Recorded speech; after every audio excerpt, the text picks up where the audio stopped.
Guy, I'll be looking forward to hearing everything. Okay, thank you. And Jean, I'm going to be honest. I'm going to ask you to help out with if people have hands raised. Yes, absolutely. Like that. I tend to get tunnel vision, so I might not see that very well. But thank you. It looks like we have 19 of us here, which is awesome. I didn't know how many we'd have. I might have a little lump in my throat, so if I stutter a bit, please understand. And so I'm sitting in my basement in Kennebunk, Maine, although I teach in Kittery. And when we went virtual, I had kind of an blank moment. How was I going to do adapted PE with 5 high school students that have very varying levels of abilities and different limitations, the way that I was able to do it successfully at school. And so really, my idea for this was to get as much help as I thought I could give. Just a time to share some ideas and share what has been successful for us and what maybe has not been successful for us. So I have been meeting with my group of 5 students virtually 1 time a week for about 30 minutes. I do have at least 1 special ed teacher and 1 ed tech that also sign on to the meeting. And I very, very much welcome parents. 1 or 2 of my students have BHPs with them. We've even had siblings, younger and older siblings, join our activities. And so creating a larger group has really helped. Whether it's managing the technology, whether it's help just setting up activities and things like that. So I've actually been surprised by the feedback and the success that we've had. And so I feel like we're off to a pretty good start, but by no means do I feel like, okay, I've got this all in one sock. You know, so I'm really interested to work with you guys. So really, I've put together just some ideas on simple activities, equipment that you might have around the house, and I'm sure that you all know most of this. You know, we can all take a sock and fill it with a bunch of rice, double it over, and you've got a beanbag, right? Real simple. I did this in about 30 seconds this morning. I fortunately used one of my socks that doesn't have holes in it. So this one's gonna work great.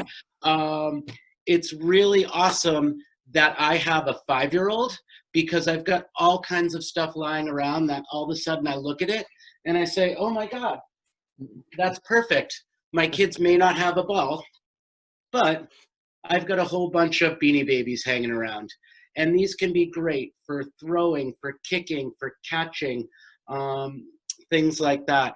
So, you know, being creative, looking at things with a different eye can be great, but keeping it simple.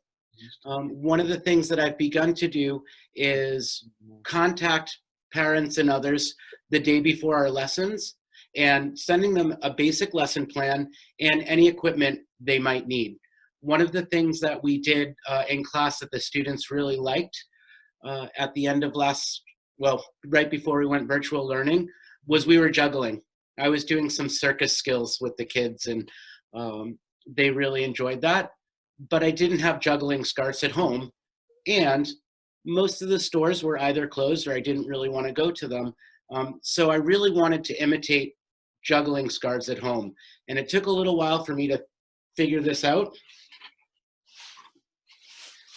Plastic bag bands. I was all for them until I realized I couldn't go to the store and buy juggling scarves. So now we have been juggling, and I might have to adjust my screen a little bit here. We've been doing our circus skills with Let's see what you got. plastic bags. And there's some real simple throwing skills, but I do have some of my more advanced students that are now able to juggle their plastic scarves, right? And it's just been a great way to take what we were doing at school, motor skills, throwing, catching, tracking. The plastic bags have actually added another piece that just that fine motor skill of grabbing, you know, reaching out and grabbing. And it's kind of a soft touch. If you go after it too hard, sometimes you miss just because of that. So I'm curious if anybody else has had to take an activity and either adapt the equipment or the activity at home and have found just that aha moment, like when I found these plastic bags, which I used to hate and in some respects still do, but I'm so glad that I have them around. I know some of you have done juggling. Emily, you had your hand up? Yeah, actually all this week in all my Zoom classes, I've been doing using the milk jug as a scoop and use either a sock ball or a wool dryer ball or a little stuffed animal. And I've been teaching them, you know, you can use a gallon jug of a milk jug for a little bit easier, but if you want more of a challenge, if you have a smaller milk jug, and the kids were very excited. I had one kid actually drain his milk jug in front of me so he could make that happen. So that was a cool thing. Good. Awesome. By the way, if anybody's curious, I do have one student who has kind of been into fitness and does some unified activities, didn't have access to weights, milk jug, fill it with water, 8 pounds per gallon, right? So you can go halves as well, right? He does some swimming, and obviously pools haven't been open, and I tend to do a lot of swimming on my own time. And this is a very old method of dry land training for swimmers. Use soup cans in your hand, you know, just 8-ounce soup cans, but put one in each hand for a little extra weight. And I've had him do swimming with the soup cans. Oh, wow.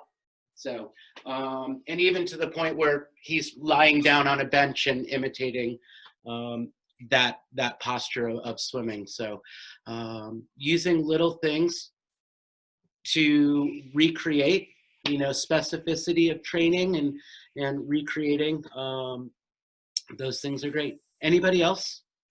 Chris just wrote in, he could make jump ropes out of plastic bags. Yep. Yeah, if you have a lot of plastic bags, which I do, I haven't put them all together yet, but jump ropes are what some people might use in their resources. Sure. So that's one thing to go down. DIY. I put in the link below, so feel free to take a look and reuse what you have. Yeah. So I'm going to share a document with you at some point. It's really just notes on some of the things that we've said, but just doing some searching around. Pinterest, I'm not a big Pinterest guy, but it really does have some great ideas for games, equipment, you know, different modifications. PE Central also, so I'll go to my share screen for a second. PE Central also, there's a link about halfway down, has some great ideas for how to make homemade PE equipment. Tennis rackets probably wouldn't work with an actual tennis ball, but out of pantyhose in a coat hanger. Things like that. How to make spots. One of the things that I haven't done, but I'm hoping to do, we've been working a lot on throwing and catching, is making my own Velcro catchers, like the little spot balls, out of the sticky sided Velcro in either a glove or cardboard. Oh. We could all go to the store and buy the plastic ones that have Velcro, but for a cardboard box and a little sticky sided Velcro tape, you can make a homemade version of that pretty easily. And Guy, you'll be able to send me that page that you just showed? Yeah. Oh, perfect. I'll make sure that we can send the page and put it on. Okay, great. put it Resources on and stuff. the Good. website, right? Anybody else, some activities that they're doing with regular household items? Rita, I thought you did some juggling too. I know a few other people have done juggling. I had my kids make homemade juggling balls, Oh, perfect. Oh, socks, rubber bands, rice inside. That was my very first remote learning unit with my general ed students. I Cool. meet weekly with my adapted PE, my high school adapted PE class too, and they love things like and I'm able to project up on a screen that they can see, so they love the visual also. The spinning wheels.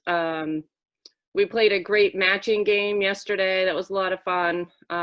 Anything they can see also is where they get the visual is fun. so I actually. oh, go ahead, Guy. Sorry. No. And in terms of the visual, my first couple of days, I went to what worked in the classroom. Our warm-ups through things like Go Noodle or other videos, and they just weren't engaged, not being with the other kids. It took the fun out of being silly and dancing around and things like that. So I've quickly gotten away from the videos and tried to do things in person and live. I think it is more engaging for them. Right. That first few minutes when you get them on into the room where they're just engaging with each other and saying hello to each other, and that social component is really cool to see. So we've had the set time weekly. It sounds like you do too, Guy, and they're seeing each other through their classwork with their functional life skills teacher. Right. But it's a little more, I think this is just, they're seeing it as a little more fun and enjoyable and social, and seeing each other do the work too. Yeah. It's worked pretty nicely. So just going back to some notes, I have found it very helpful to work when I can with their physical therapists and occupational therapists, and even the special ed teachers on where they're at, what their needs are. With my regular ed students, I've had such a focus. So I teach health and adapted PE. I don't teach regular PE classes right now. So in my health classes, there's been such a focus on self-care that I didn't want to lose that with my adapted PE kids. So we have taken a break at the end of every class and done some real light stretching, made sure that they had time to talk with their classmates and be able to do check-ins at where they're at. And that's certainly been really important as well. They're having as tough a time, if not tougher, than a lot of our students in this, because they feel even more isolated than they normally would. So that's been an important thing to acknowledge and recognize for me. So let's see. Put in like a wheelchair thing.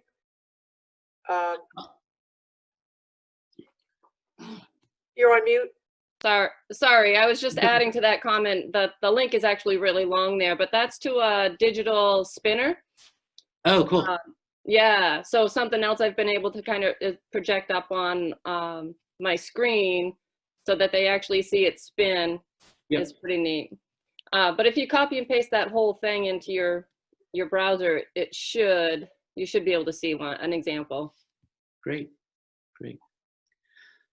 So another thing I've done is I've modified some of the real simple games that we'll use in class for home.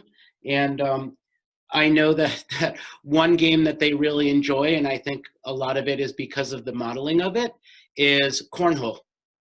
And we've had some cornhole competitions at school. And so I've brought that home, and I'm going to stand up and move back here. But really simple. I've asked them to get a pail, a milk crate. They don't need to be equal.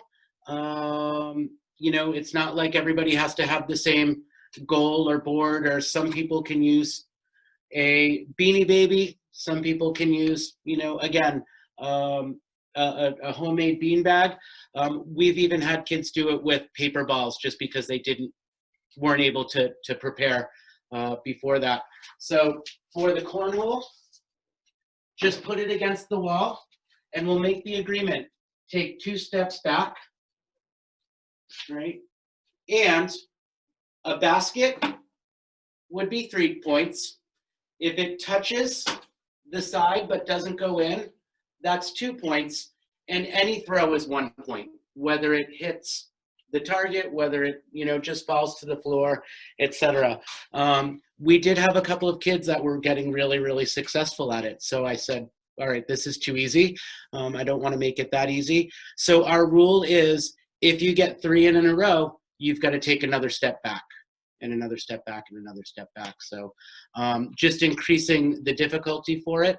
I've had them raise the level and I just saw, I didn't incorporate it into this, Open Phys Ed. And again, I don't work a whole lot in the world of virtual. So a lot of these things I'm just exploring for the first time.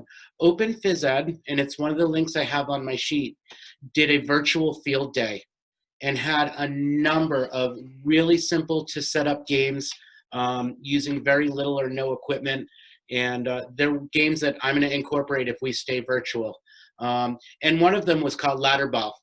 And it was very simply just if people had a ladder or could set up, you know, on the floor, a chair, a windowsill, whatever, and put Dixie cups at each level. And the idea was to take an object, a throwing object that's, you know, not going to do damage, and knock down the lowest object and work your way up the ladder to knock down each object. So they're throwing it higher in differing levels. And then of course students can move back and forth. So Open Phys Ed's virtual day, and there is a link in the document that I'll send, had 10 or 11 great field day activities that the kids could do. So has anybody else bumped into, and again, I'll share my document with 3 or 4 different links, but does anybody have a go-to web resource that they found some good activities on? OpenPE I went to, and I found a lot of outsources. Yeah. It gave me ideas for the DIY miniature golf, disc golf, basketball, which takes household items where you could bridge to your own unique ideas for your own title or your classroom. Like I have traditional sports, so I had to make it more skill-based. So, and then develop in my own way. Great. And in my searches, I even found some resources that the quality wasn't really what I was looking for, but I was able to take those ideas and adapt them to our needs. I found a game called Unlock My Phone, where normally, and they have a video in it, so you would put paper plates, pieces of paper, whatever that may be, on the floor and put it like the keypad of a phone and flash a code. And we'd start with one number, the number 1, and the kids would have to hop to the number 1 and get back. And then you go 1 3, and they'd have to go to 1 3, 2 7, and then you increase the amount of numbers. And trust me, when it gets to 5 or 6, that cognitive ability really kicks in. You know, the coordination of moving back and forth. It was great. I added some math skills, some addition and subtraction. I'd say 2 + 7, and whoever got to 9 first, right, got a little check mark. So on its own, that website wasn't my favorite. I wasn't for a couple reasons, but I was able to take that activity and send out to parents, you're going to need 10 pieces of paper, numbered 0 through 9, spread out on the floor like a phone keypad. And the kids thought it was great. So that was really enjoyable. Yep. Unlock. Don't give your own code. They might figure that out. So Yeah, that was great. yeah, a lot of fun. A lot of fun. Does anybody have a particular desire population that they're trying to think of some activities for? Maybe as a group we can help you out. I do. Go ahead. I'm sorry. No, please. go ahead. Matt just wrote into the chat box that YouTube is a great place to find activities and ideas. So Yeah, it really is. It can become overwhelming and time consuming, but you can find them there. Yep. So I'll throw out a question for you. I do have one student, and this student has cerebral palsy, and their range of motion and their balance are the greatest limitations. Has anybody worked with a student that is similar? And really, I'd like to focus on their balance.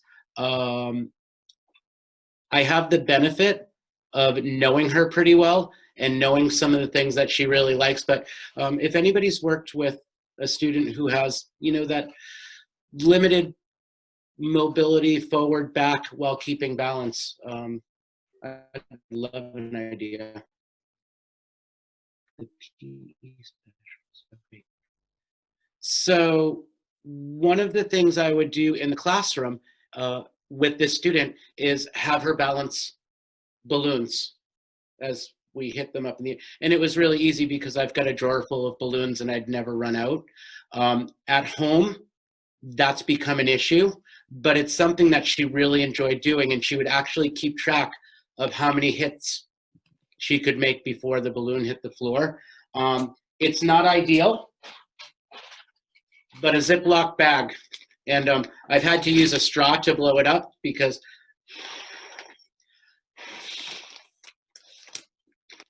the Ziploc bag has become a great substitute for the balloon. Ooh. I'll be honest, it's a little bit more difficult, but when we signed on to our last class meeting, she said, Mr. Polino, I was bouncing the balloon and I actually got my high score. So she was practicing outside of our class, which made me really happy. But again, it just is really helping with her, let's say, balance during movement. I do allow her to hold on to a chair. If she needs a chair, she keeps that close by. But it was a way to take something, figure it out, and make it work at home. How'd you figure that out? That was smart. I mean, using. I stole it from the internet. I saw someone do it on the internet. I'm not that smart. And you know what? One of the things I've written is I've gotten over myself and found out that reinventing the wheel doesn't really need to be done. As I look through videos and things like that, I'll drop notes whenever I see something that works. And that just came in, it came across my feed, and I said, that's going to work. Emily wrote in, the PE specialist also has great resources, short, sweet, to the point videos. Perfect. And Jean, do we have a way to keep these links and comments? Yes. Because I'd like to make it so I'm going to share a document with Jean, and she'll make it available. This isn't as visually appealing as I wanted it to be. We're in our last week of high school, and I have all of my students that are trying to do 2 months of work in the last 3 days. So, my prep time. But I've included a few video sites, PE and activity links. Actually, this one from Heartland Area Education Agency, I don't really know a lot about that group. It sounds like it's a administrative school districts website, but they have a list and some links of great activities for small spaces, limited spaces, different activity ideas and things like that. So again, I've tried to not reinvent the wheel. And are you seeing that page? Yes. Okay, good. I'm just not sure how Zoom works. But trying not to reinvent the wheel. The other link that I have there is a list of over 250 games by alphabetical order. Most of them use very little or no equipment. Some of them are group games. And of course, there are the old standbys, rock, paper, scissors, and things like that. But there's some other great ideas for games in there. Yep. I put in a small list of items that I found really useful around home. There's probably lots more we could put in there. And I do want to make sure that this is editable by anybody who wants to add things, right? But again, the things that I found most helpful, those helpful hints, is know your students and know how to keep it fun for them. Involving adults, whether that's getting in touch with them prior to classes, giving them an equipment list or an item list that they might need for class, some directions or equipment needs, using cross-curricular strategies, so adding in some math, some spelling. I think down the bottom here, this might not work for high school, but doing the activities that have choice or by letter, and we've all seen them, you know, spell out your name, and G is 20 squats and U is 10 burpees and things like that. This is a document that I actually sent home with some of our parents if they wanted to do summer work, right? And choice boards, virtual rooms, things like that could be great. So some of the things that have gone over really well lately, Special Olympics is a big deal for some of our kids, and that was obviously canceled this year. Their favorite event, at least among our kids, was the softball toss. So I wanted to imitate that. I changed it into the sneaker toss. So you take off one sneaker, take that running start, and throw it as far as you can. And just interestingly enough, I went to pick up a sneaker, and like any good PE teacher would do, I stuck it on the tip of my foot, tossed it up, and I went, wow, that might be fun. And so a sneaker toss for distance from your foot, right? And just a fun little activity that they can do outside. And, you know, again, depending on the student, their abilities might dictate what they're able to do. But even if they can flip it up to themselves, flip it forward for distance, maybe hit a target. Becky said her middle school APE kids love the shoebox slide. How does that work? That sounds cool. I put the link in the chat box also. Oh. You just stand 1 foot in a shoebox or something similar and just slide them along the floor. There's a link to the video. It's an open phys ed activity. Great. I also just put in there, Special Olympics has all of their Fit 5 videos on YouTube also. They're super short, 3, 4, 5 minute long, very targeted, simple workouts. My middle schoolers are getting one of those each week along with an activity like the shoebox slide or, you know, backyard games, things like that. Wow, these are awesome ideas.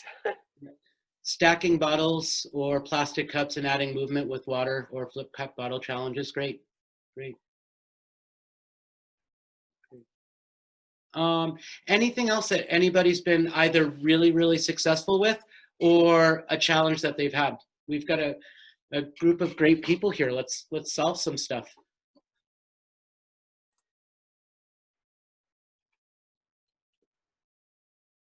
It's funny. Yeah, I can't see hands up. Yeah, I don't see, yeah. Everybody's muted, so. Cool. So I am going to try and provide families some activities that they can do over the summer. I'm not really sure where our extended year services are going and if I'll be asked to do that. If I can, I'd love to be able to meet with kids. We may actually be able to do our summer academies in person, just based on, we're a really small school, so our summer academies might be really small. So I'd really look forward to working with the kids, but I'm basically going to send home a version of this document to households and at least invite them to do some of these activities with their kids. I'd hate to see them sit all summer like we all would. So let me just go back to here and see what else I can add. The newspaper activities, the kids thought were great. And so we had a newspaper theme day where I asked everybody to bring a couple of sheets of newspaper. Fortunately, everybody had some. And we did, unfortunately, I didn't bring a newspaper down here with me.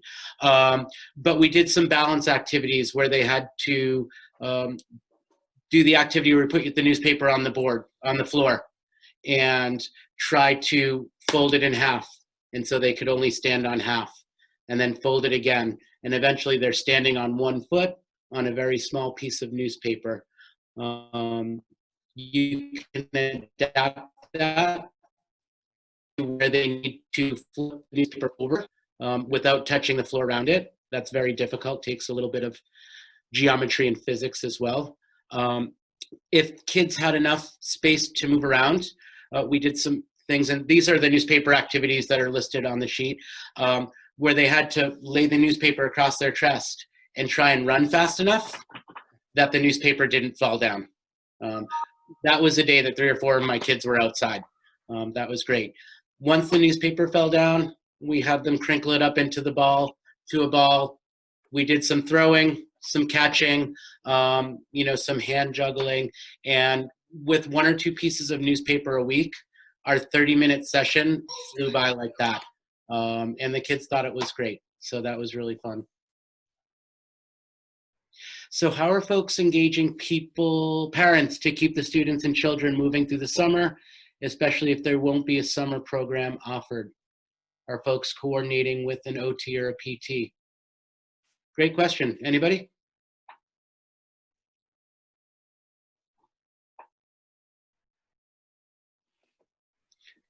Again, at least for me, Susan, I'm going to be sending home some different items. I think rather than dumping them all at once, I may send like a weekly choice board for the kids to do. That seems to be pretty easy to set up a choice board.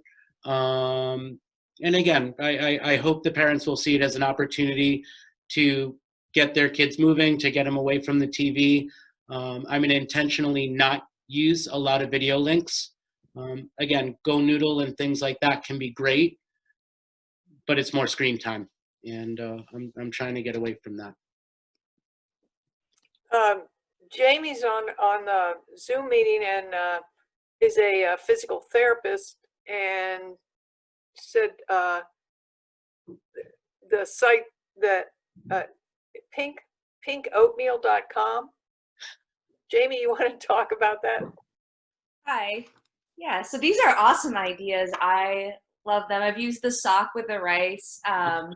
Honestly, my biggest issue has been getting the children to access Zoom. Yep. Auburn is pretty limited as far as that goes. But yeah, so pinkoatmeal.com, it's a really neat site. A lot of the activities you actually have to pay for, but I relate it most to like PowerPoint, where you click something, the memory matching game that Becky suggested or something like that. There is a free one that's a beach theme, and there's like a ball and an umbrella and a sandcastle, and you can have the student choose the activity and they'll pick it. Mm-hmm. They feel like they're doing something, and then you click it, You're like, oh, you get to be an umbrella. So they'll do some sort of movement, and the cards, it's a lot of fun, especially for the younger children. I don't see a lot of older children, and when I do, it's not, kind of in this fun format. It hasn't worked as well. Yep. But for the younger students that I've been seeing, this has been a really neat tool. And because we don't know the format, we actually have made a request to try to purchase a membership, because trying to get the interaction, I think, is key. And I hate just showing YouTube videos. Right.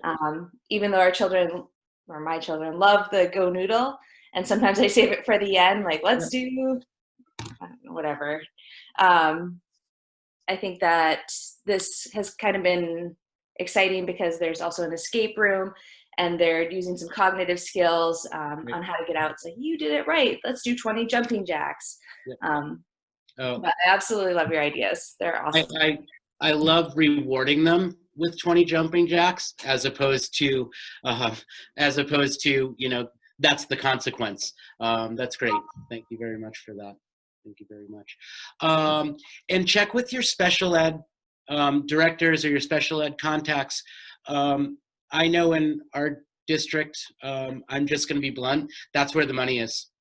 If special ed asks for it, generally they'll get it. And that's not necessarily the case for regular ed. Our budget for health and PE is very limited, and by very limited, I mean that. But if I want equipment, I've been able to get it through special ed, and whether that's scooters, balance equipment, things like that. So that's always a great avenue to see if the special ed department can help you purchase some items. It's where the money is for us. So, David, you said you met with OT, PT, and reviewed activities and programs. You want to explain that a little more? Yeah, we all just sit down with and review each student's like IEPs of the past year, and just go over some fun things that they could possibly do work on. It was pretty. We're still doing it. It's ongoing. Great. Yep. So we try to keep them going. These are great ideas. I'm gonna come into the next meeting. I'm just gonna blow them away with this stuff. Of course, I'm not gonna give you credit. All right. There's lots of people I haven't given credit to so far. No. I wrote your name down. So, Emily, you have your hand up? Well, he was talking about money, and last year I found some money in our newly formed pre-K classes. So now that we're teaching pre-K, they also have money. Oh, awesome. So just putting it out there. Great idea. Where are you, Jamie? Oh, I'm sorry. Where are you? Oxford Hills District. Oh, nice. Okay. Becky? I was just wondering if I could do a quick screen share of a really neat activity that was shared with me. This is an activity that I'm not sure where it originated or its copyright, but the title of the company is on the opening page if anybody wants to go from there. It's the matching game that I mentioned earlier. That'd be great, Becky. You can go ahead and share your screen. I just enabled you, hopefully. Thank you, Jade. We can see that now? Oh, wow, yeah. Cool. All right, so the idea is to match the two characters out of the two cards. There's the source right here. I'm not exactly sure of its originality. It was somebody within my district that shared it with me. So once they match the character, and this one is, who sees it? I do. I do. I just got an ice cream headache. It's the running girl. Okay, then you click on the screen. Oh, well, here it is. The running girl. Yep. Then you get the activity that you do. They get a star when it's done, and then on to the next one. My kids loved this yesterday. Great. Wow. So this is an activity that, you know, I projected it up on the screen so they could all see it. And then it took turns identifying the match and describing the character. So they were practicing colors. They were practicing, you know, hints if they were having a hard time, because some of them are pretty tricky. One of them, the character is actually reversed. Let me see if I can get to that one. Oh, this is great. Great idea. This is a pretty tricky one to find.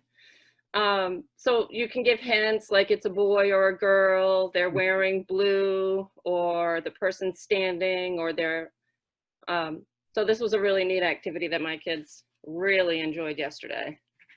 I still can't find it. I can't even find Waldo. Anyone got it? This one is really tricky because it's reversed. Oh my God. No one yet? A little It's gonna be- girl. Oh, yeah. Angie Oh, doing yeah, a size. yeah. It's And they're the different donkey sizes. kick. White socks. Yeah, it's the donkey kick. So anyway, thought I'd share that. Oh, that's great. Yeah, Thank you. that is great.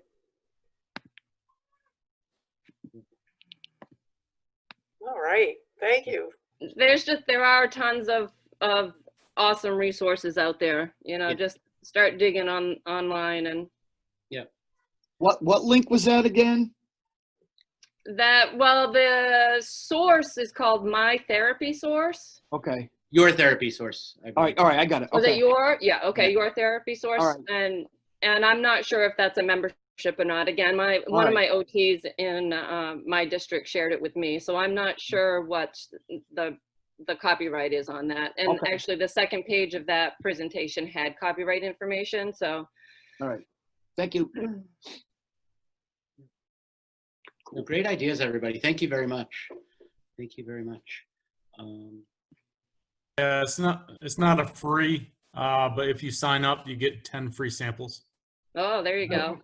I just put it over the link. Awesome. Oh, good.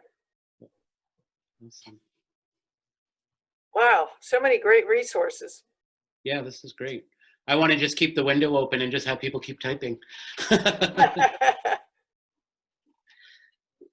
Like I said, we save that. Yeah. Perfect.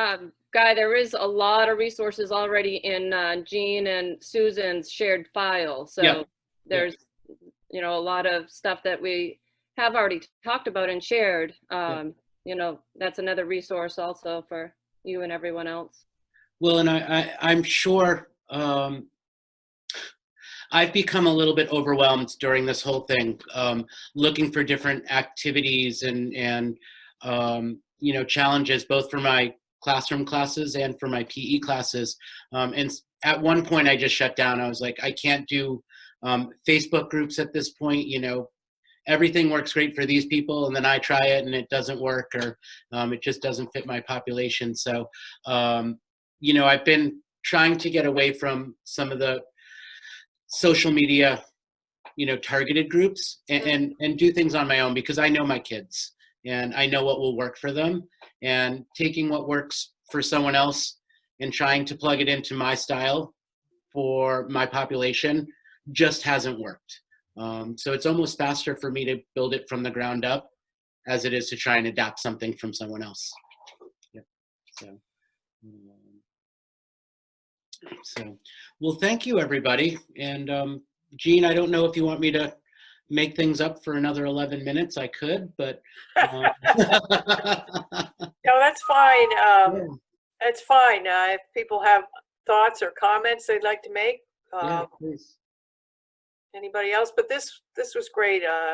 We always like a lot of people contributed. So Yeah, no, I really, I love it. I love it. It's great.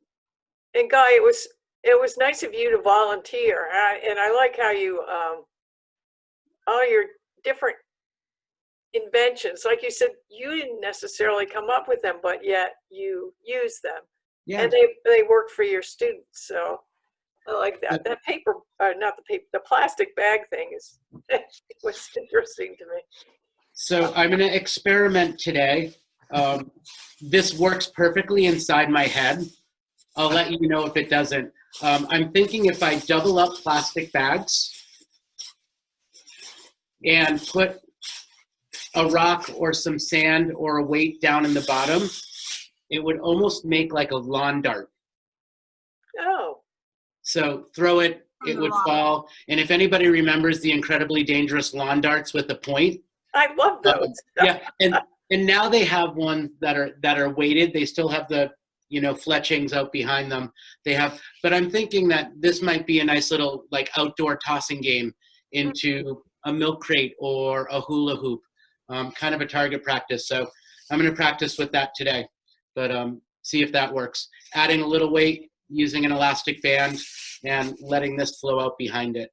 So, Hey, Guy, yeah. My one suggestion would be stay away from the rocks, but the sand and the rice or beans are a really good idea. Good advice. They also just tie it in a knot if they don't have an elastic band. Just Sure. tie a knot and do it that way. No. Just send out a waiver. Say, hey, listen, don't do it now. Whatever. I'm all for bringing the old lawn darts back with the big points. And I I was used to thinking, love those. I was thinking of doing archery. How's that? So Oh, gosh. Well, you could improve and put a target and have so many points. Yeah. Try to get the dart into the bucket. Yeah. You know, merge two objects or two activities together. Or a hula hoop on the ground, some circle on the ground.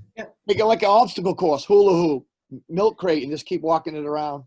Oh, That way they won't get bummed out. Like if they miss, they just keep on going to the next one.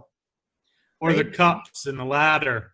Yeah. You know, throw the darts to the cups. Listen to us.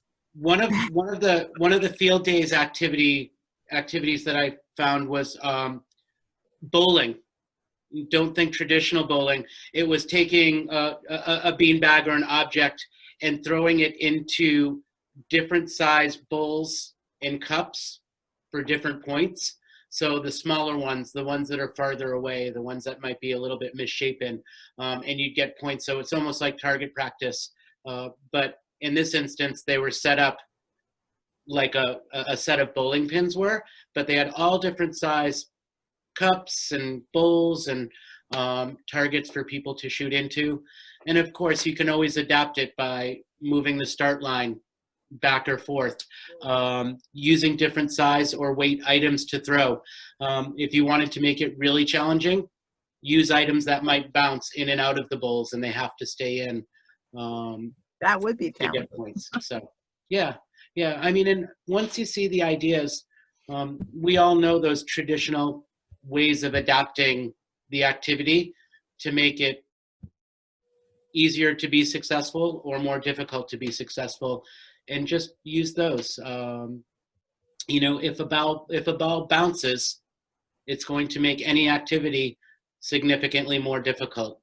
You know, if something floats as opposed to drop, it's going to make it significantly, theoretically, easier for the kids. Moving forward, moving back.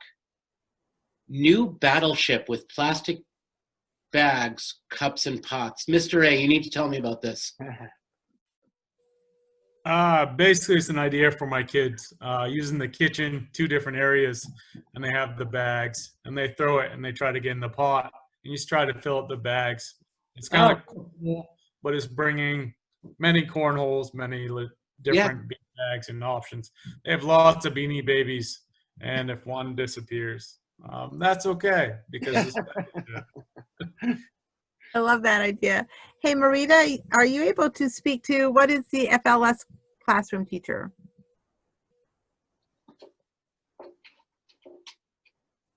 She's available right now. I'm thinking it's family life, but I'm not sure. It's functional life skills. Oh, there you go. Yep, thank you. It depends on where your head is and where your world comes from. Yeah. So. It's the self-contained special ed classroom for. And that sharing and partnerships are so important in collaborating and coordinating. Well, like I said. And thank you, Becky. You were right. We do have that folder. And I wanted to add in, if anybody has additional resources or ideas that they think of in another a day, week or two, just email them to me and I will post them on our in our folder. And like I said, my greatest asset, I'm really fortunate.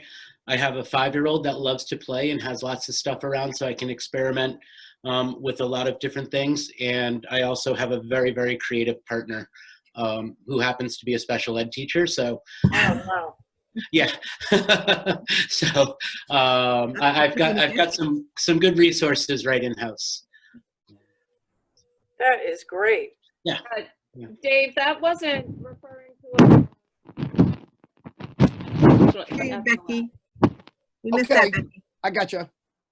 Okay, yeah, that was the term used to identify the classroom within the school. Oh, all right. Thanks. Yeah, no problem. And that's, and again, that classroom in one school may be called something else in another school. Yep. All right, I got you.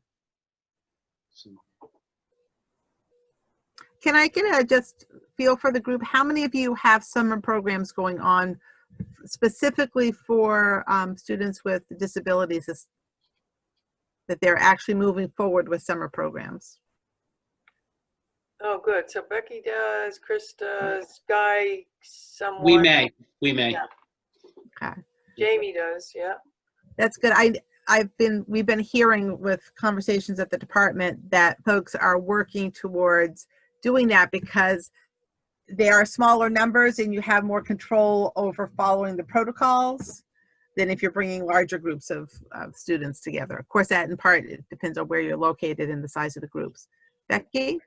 Our ESY will be remote, continued remote learning. Oh, okay. It's not the face-to-face. No. Yeah, like I said, we've been hearing lots of different options, and that's why I was curious what folks were moving forward with. But they are saying, you know, it's more manageable to do that face-to-face because of the numbers. And of course, sometimes it's a one-on-one or two-on-one, and they can make that happen. Right. I do believe that at our high school for credit recovery for the general ed population, they are doing some on-site. Oh. That's the first I've heard of that, so that's great. Well, before everybody disappears, I would really like to say thank you. I was a little nervous at the beginning, but some great people sharing great ideas. I really appreciate all of that, and it's actually made me feel like I'm moving in the right direction, and that's great.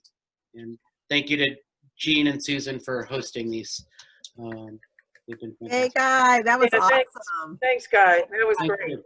Everybody, this is Very what nice. it's all about, and it's a sharing and of what we've learned from where we've learned it. And I know Kelly said yesterday, she says all the time, you know, it's out there, don't recreate the wheel if you can find it. And Guy, you said the same thing.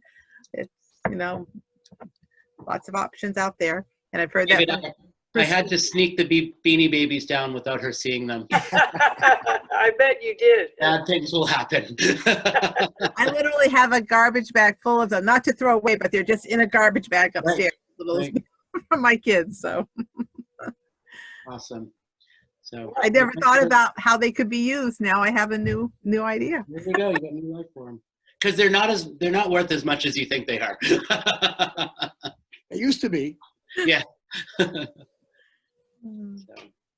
Good. Everybody, thank you so Yes, very much. appreciate everybody coming on, and Thanks.